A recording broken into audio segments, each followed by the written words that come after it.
The following program is brought to you in part by Logisticare, the nation's leading provider of specialized transportation network management to state and local government clients. By Maine's credit unions, now is the time for a credit union. There is one for you. And by MacPage, developing relationships, earning trust, addressing complex issues, and making a difference. Welcome to Pingree and Katz, the main event. In our left corner, we have Hannah Pingree, former House Majority Leader and Speaker of the House.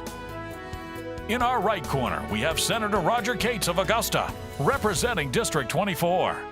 This week, Roger and Hannah have assembled a panel of experts to discuss tough Maine issues affecting the entire state. To wrap it up, we'll visit with Gary Crocker as he gives us his view from West Gardner. It's all right here with Pingree and Katz, the main event. Well, you're looking good after a late night. The legislative session, it's a lot of work. This session was all about the governor, though. I mean, you just came off a big veto day. Well, people are safe. The legislature is finally out of session, and there was a lot that went on in the last 6 months, and we've got a great panel of guests. We've got the Republican leaders. We've got the Democratic leaders who are going to be here to discuss with us. You know, it was an interesting year because we had divided government. We had a Republican governor, particularly one not afraid to use that veto pen, and we had the House and Senate controlled with the Democrats. Very different than the last legislature, and it was interesting how that dynamic played out. I was actually, from an outside perspective, really amazed. I mean, you guys did some incredible bipartisan work passing those budgets, even when the governor didn't really pitch in and lend a hand at times. A lot of things that it was good to see legislative Democrats and Republicans come together and do the work that Maine people expect. And we did, and we passed the budget. You're going to hear about some good things I think we did with nursing homes and with finally getting those waiting lists paid off. I think each party will probably tell us about disappointments they had during the session. And everybody is positioning themselves now for the fall elections because the 125th, when the Republicans in control, you could see a very different emphasis on trying to right-size government, on trying to get more personal responsibility back in people's lives. And the Democrats have just a different vision of how government ought to interact with the rest of us. Well, we'll hear all about those visions when we come back with the Republican and Democratic leaders.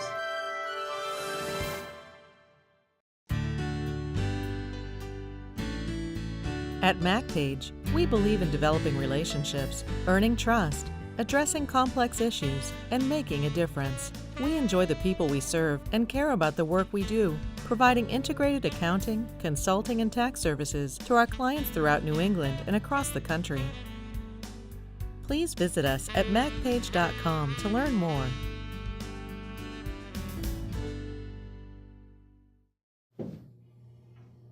Welcome back. We are joined here today with Maine's Democratic and Republican leaders. To my left, I have Senate President Justin Alfond of Portland. Thank you for coming today. And to my right, not right fully, but is the Speaker of the House, Mark Eves of Berwick. Thank you for coming. It's great to be here. Thanks, Hannah. With me, certainly not to my left, my seatmate and the Senate Republican leader, Mike Thiboedeau. Mike, it's great to have you here. Thanks, Roger. And also here is the youngest leader in the United States of America, I believe, Alex Willette, who is the Assistant Republican leader in the House of Representatives. Alex, thanks for being with us. Thanks for having me. Let me ask you first, let's start with you, Mike. We just finished up with the 126th legislature. We've been in the minority, but from your perspective, what major accomplishments have there been from a good, solid Republican perspective? Well, Roger, as you know, that one of the major accomplishments was making sure that Maine hospitals got paid. That was a priority for both the administration and the Republican caucuses, and through negotiations and a lot of hard work, we made sure that that money was sent to the Maine hospitals, almost $500 million that was able to be put into Maine's economy. We paid that back bill that needed to be caught up. We're really happy about that, and I think that was a major accomplishment. And I think Republicans really focused like a laser on that right from the beginning of the session. Alex, how about from your perspective? What else did we get done that was good? Yeah, I agree. The hospitals, that was a huge accomplishment, helped get money into the economy and hospital construction projects. Also giving some more money to the Maine's nursing homes. As we've seen, nursing homes throughout the state, especially in rural areas, are having a hard time right now, and helping give them the capital they need to make sure we can take care of Maine's elderly people. I think that was a huge accomplishment for the legislature. Thanks. Hannah? Our leaders are actually just coming off of veto day. We've had a governor who's vetoed a record number of bills. I think it's 182 for the last 4 years. So talk to us about what you just did, which is a big veto session. What was the biggest success in terms of overriding a veto, and what was your biggest disappointment? Well, thanks, Hannah. I think the biggest success by far was that this 2 years, Democrats really focused on working people and getting people back to work and jobs. And so yesterday we overrode a small business bond to put more people back to work and to access for capital. And so any small business in the state of Maine have access to capital, which I think is important to create jobs and something that's just important for our economy. We all know that Maine's economy is sluggish. It's behind our neighbors in New England. It's behind all the rest of the United States. It's not really an economy that's going anywhere, and so this small business bond is really, really important. As far as the biggest failure yesterday in veto day was the food hub bill. It's unbelievable what Maine is doing as far as bucking the trends. We have some of the youngest farmers in America. We also have more farmland right now being used by young farmers, and sadly, Republicans did not join us to override this veto, and it would have put more food into our local schools coming from local farmers. And so that was a really big disappointment and a step backwards for small farmers in Maine. Mark, same question. Great. Yeah. So there are clear winners and losers in this session in the last 2 years. A clear winner yesterday was the fact that Republicans and Democrats came together to override the veto of the governor related to the budget. There are a lot of great things in the budget, including funding for nursing facilities. We fought very hard for that to make sure that our seniors can age with dignity. That was incredibly important. Also in that budget was funding for the developmentally disabled individuals that are on the wait list so that their families can go to work and have the confidence in knowing that they're being taken care of at home. We worked with tried to work with the governor that wouldn't work with us, and that's important to know, and that's part of the background here. He refused to put in a budget, and despite that, we were able to get a lot done. Clear losers in this session, the 70,000 Mainers that lost out on life-saving health care, nearly $1 million a day into our state's economy. I think that is going to be remembered as the greatest lost opportunity in this session, and really a hallmark of this governor's failure. Mike, I know that we agree that the nursing home funding and also getting the people off the wait list was an important accomplishment. Both the idea of our colleague, Senator Patrick Flood, we were all proud of that. But the session in the legislature was not without its disappointments. And from the Republican perspective, what was most disappointing about what either happened or didn't happen this year? Well, obviously last night we were disappointed. We thought we actually had an opportunity to improve the situation with Maine's nursing homes. We found basically $5 million that we freed up that was for another purpose, and we were able to free that money up, and we were hoping that we could direct that to Maine nursing homes, particularly in rural Maine. We've seen some significant closures already, Roger, as you know, in some of the rural parts of our state. And the fact of the matter is, if you live in Portland or you live in Bangor or a more urban community, you can anticipate that when your parents get older, they'll be able to age in place and you'll be able to visit them. If you live in some of the rural parts of our state, say Washington County, Piscataquis County, that potential may not be there because we're underfunding our nursing homes at such a drastic level. So that was a huge disappointment. I think that maybe we'll have another opportunity. I look forward to working with, Justin and Mark to come up with a solution, because I know we made some strides towards funding for our nursing homes. The fact of the matter is, none of that actually takes place until June of 2015. This is a crisis situation now. Absolutely. And Alex, from your perspective, disappointments this year? Yeah, I think the biggest disappointment for the Republicans was the welfare reform issues. Governor LePage led with the whole Republican caucus in the House and Senate. Really, we're trying to put forward some common sense reforms that had been requested by the people of the state of Maine. Governor LePage put out the list of folks that had used their EBT cards at strip clubs and at alcohol, to purchase alcohol and that kind of thing. And I think Maine people don't want that, and that was really disappointing. Okay, thank you. Couple quick questions on this side about good news.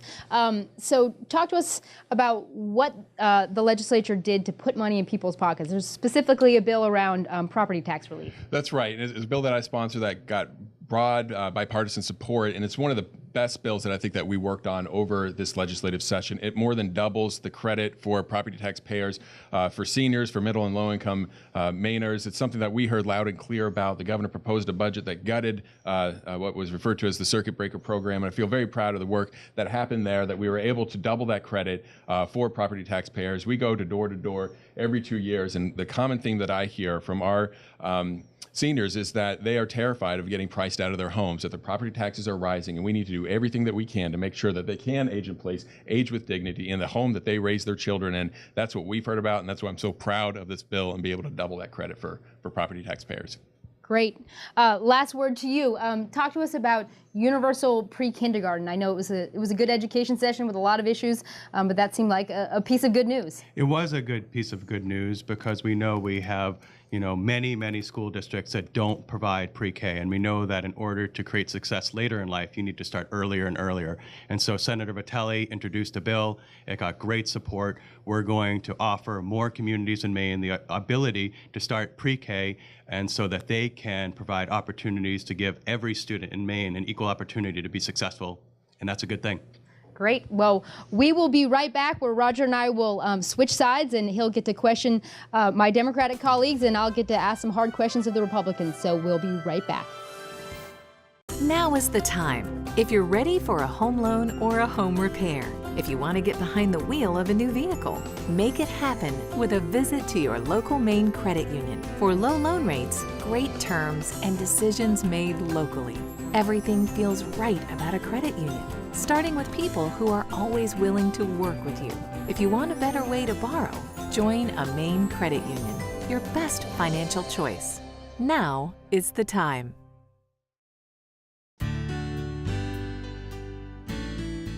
At MacPage, we believe in developing relationships, earning trust, addressing complex issues, and making a difference. We enjoy the people we serve and care about the work we do, providing integrated accounting, consulting, and tax services to our clients throughout New England and across the country.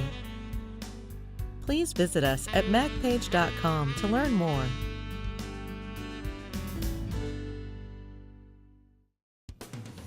And welcome back. Mr. Speaker, let me start with you if I could. Common sense welfare reform. Saying that if you have food stamps, you shouldn't be able to use them to buy junk food that just makes you sick. Saying that if you're going to get TANF benefits, you ought to at least look for a job before you start receiving those benefits. Things Republicans proposed, they make sense to people out there in our communities. Why didn't Democrats go along with those? Well, I think we all know and understand that the best anti-poverty program is a job, and we need opportunity for all. We need to make sure that we have an economy that's working for everybody. The fact of the matter is that this governor is in the back of the pack on job creation in the country. It's 49th out of 50 in terms of job creation. That's what we need to be focused on. If we want to pull people out of poverty, that's the right route to reform, to making sure that we have an economy that works for everybody, that we're creating opportunity for all. Well, thank you. Well, Mr. President, let me ask you really the same question. Why shouldn't somebody have to at least look for a job before they come to us seeking taxpayer dollars? And the supplemental nutritional food program that is supposed to make people healthy, why do we allow taxpayer dollars to be used to buy soda and chips and things like that? Again, you talk to people on the street in the grocery store, they get it, but somehow it seemed to us, at least, the Democrats in the legislature didn't. So I would answer that three ways, Roger. One, first, going back to what the speaker said, a good economy solves most social problems. And when you have a governor who doesn't have a blueprint for our economy, we are in this place where people are underemployed or unemployed, and that's a real problem. Secondly, the speaker introduced a ticket to work legislation last session in order to help people get out of poverty. And this program is something that has hardly even started. And so before we've even had a chance to see how we're going to help people get out of poverty, the governor's introducing a lot of political, what I think, programs that just aren't working anywhere else and would need a lot of federal waivers. Thirdly, Democrats did join Republicans in a big way. We said we want to prohibit the 5 basic things that we know people shouldn't buy. And what was surprising, and I think Mainers would be even more surprised by this, is that Republicans didn't join us. We said you shouldn't buy these 5 things: alcohol, cigarettes, lottery, bail. We all know that. And when we proposed that, the compromise wasn't accepted by your party. And that was disappointing because I thought we had something to work on, something to work together on, and you guys said, no, we don't want to compromise because this is better for the campaign. And I think that's just unfortunate for Maine. I'm not sure we would remember that the same way exactly. Hannah? We're off to a good start. Mike, talk to us a little bit. We were just hearing some numbers and some discussion by your Democratic colleagues on job growth and where Maine stands. How do you answer those concerns about the fact that Maine's job growth is near the bottom of the country, and what has the governor and your party done to try to combat that? Right. Well, I mean, obviously, after 4 decades of Democratic rule here in the state of Maine, suddenly, 4 years of a Republican governor, and it's all the Republicans' fault that our economy has suffered. It's four decades of Democratic policies that have led us to this point. Now, when Governor LePage took office, unemployment was over 8%. Today, I believe it's 5.6 is the number. We've seen significant job growth, literally 18,000 new jobs created here in the state of Maine, significant numbers of jobs that are available at Maine Job Bank right now. They're looking for good employees. So we've seen significant gains since the governor has taken office, and I think in large part, that's due to Republican principles that were enacted during the 125th when we had the majority for just that short period of time. And, I think we did some really great things. PL 90 is one of the things that we've enacted, and, that is insurance reform. That all them things make Maine more attractive to would-be investors, job creators, people that put people to work. So we're excited about what we accomplished. We look forward to a vigorous campaign when we can return to the majority and actually, enact some more legislation that puts people back to work. Gives us an opportunity. Thanks, Mike.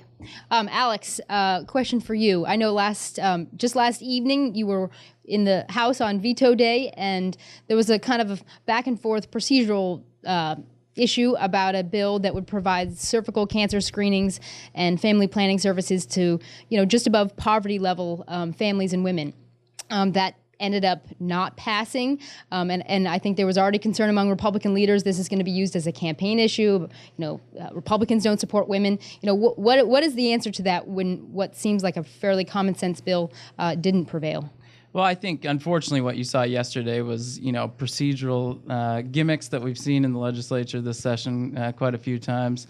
Representative Berry, after the bill had failed to be overridden, tried to back it up and push it forward again. I think, the thing about the Maine legislature and its decades in our history is that it's generally very fair. And unfortunately, yesterday was a hiccup in that. The minority kind of got railroaded for a second, but that was the only time yesterday, and it was unfortunate that it happened. But I'm glad that we were able to move past that.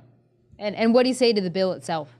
I think the governor had some important things in his veto letter for why he vetoed it. And I think, Republicans are not against women. There's no war on women. Amy Volk, in her remarks yesterday, said, it's not a black and white issue. It's a very gray issue. We don't want any more unplanned pregnancies. And we certainly don't want more abortions. So I think it's a very gray issue. It's not as black and white as the Democrats try to push it out there. Great. Roger.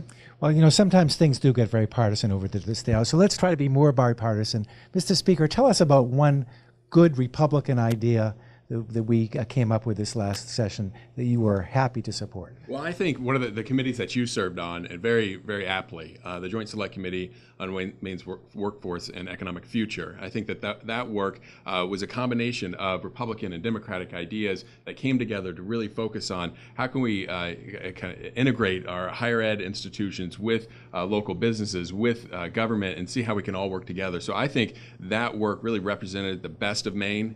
You guys did some phenomenal work there and really helped improve our economy in the places that we could. So I think that is a reflection. And I will have to say that we are working with an obstructionist governor that is a bad CEO for the state of Maine. And in spite of that, and in spite of the record-setting number of vetoes, we were able to work together. And I'm proud of that work that we were able to do in the legislature together. Yesterday with veto day, I think the number that were overridden was symbolic of the fact that people are tired of a governor that won't lead, that is obstructionist, that will not collaborate, won't find common sense with all of us. So I'm very proud of the bipartisan work that we did together in the legislature. Well, one of the things that the governor certainly talks about a lot, and I think it's embodied by the Maine people, is they want smaller government.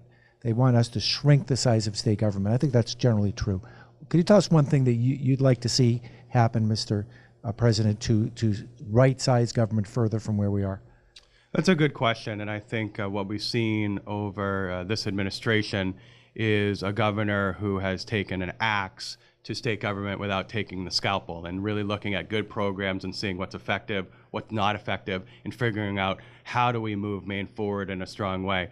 I will say that one of the things that I'm proud of, and we have a smaller DOE than we did 4 years ago, we have a smaller Department of Transportation 4 years ago, is that some of these administrations and some of these actual agencies are still doing great work for Maine people. And you think about the transportation bond that we put out, $100 million the first session together. I'm proud of that. We need more money spent on infrastructure. The construction industry is close to 20% unemployed, and we need to do things like that to get people back to work. And I'm glad that Democrats and Republicans did it together.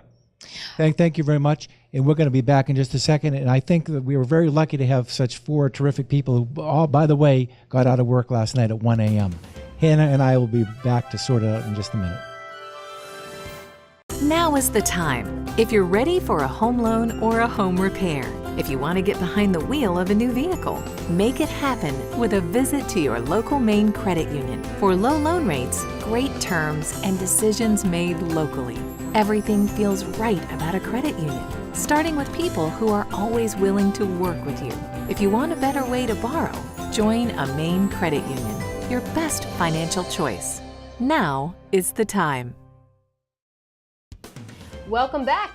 We just had a great back and forth, I think, between the House and Senate, Republican and Democratic leaders. They're a good bunch. What did you think? You were there. Well, it was an interesting session, Hannah. I think that a lot of good things happened in a bipartisan way. We did pass that budget almost unanimously in both houses. We did some really good work in workforce development. We came up with a bond package, which was very bipartisan in nature. But, you know, there were those disappointments as well from our party's perspective. And I think first and foremost is the inability to get sensible welfare reform done, as we were talking about before. Things that most people that are on the street agree with. We just couldn't get our Democratic colleagues to come along with it. And it was a different session, too, because we were in the minority and couldn't continue our efforts to kind of right-size state government. That was a little frustrating. But all in all, a good session, I think. Yeah. I mean, and now we're heading into campaign season, and you know the Democrats control the legislature, the Republicans control the governor's office, and everything's going to be up in the air. I mean, obviously the governor has a big election coming up with Mike Michoud and Elliott Cutler, and that will obviously be on the ballot with legislative Democrats and Republicans that will be factoring in. So all the issues that we've talked about today, they're going to play out for all the viewers and the people of Maine over the next couple months, and it will be interesting to watch. Right, and we do work well together. There's no question about it. Yeah. But the fact is, elections do matter, and you can really see the difference in focus in the 125th when Republicans were in control, and this year when the legislature at least was in the hand of the Democrats. So elections do matter.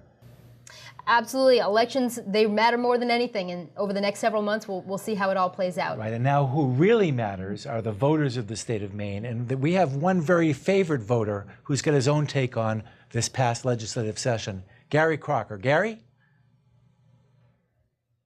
Speaking of wrapping things up, Mother's been riding me day and night to pull the plastic wrap off our double-long trailer. But every time I work up the gumption to drag a ladder out to yank the weatherization material off our place, Kevin panics, comes on TV and announces another cold front's bearing down on us with tons of crisp Canadian air right behind it. So I push that ladder back under the trailer, pour some pellets in a wood stove, wrap up in a chenille bathrobe, slide into my fuzzy slippers, and enjoy the cozy confines of my wife's dominion. Now, you're probably thinking, what's all this got to do with whatever did or did not happen during the legislative session? Well, let me tell you, the legislative process is a lot like spring here in Maine, yeah? Just as soon as a good idea lurches through the State House, at least 4 other folks with even better ideas line ready behind them. So before you get the first idea wrestled to the ground, you've got to deal with the rest of them. Just like that cold front that keeps summer from happening and even throws a little snow at the mountains and foothills for good measure. So Mother should feel darn lucky I ain't found the time to yank the saran wrap off our place until the cold front gives up. And we should all feel darn lucky that not every good idea made it into law. Some were, in fact, just a nasty cold front. Yeah. Saran wrap. Well, I hope that the cold fronts are moving out, and Gary always brings an interesting perspective. Well, I wish he were in my district so I could go knock on that door, but I'm not going to be able to. But anyway, thank you so much for being with us here this week with our Republican and Democratic leaders on Pingree and Katz, the Maine event. We'll see you next time.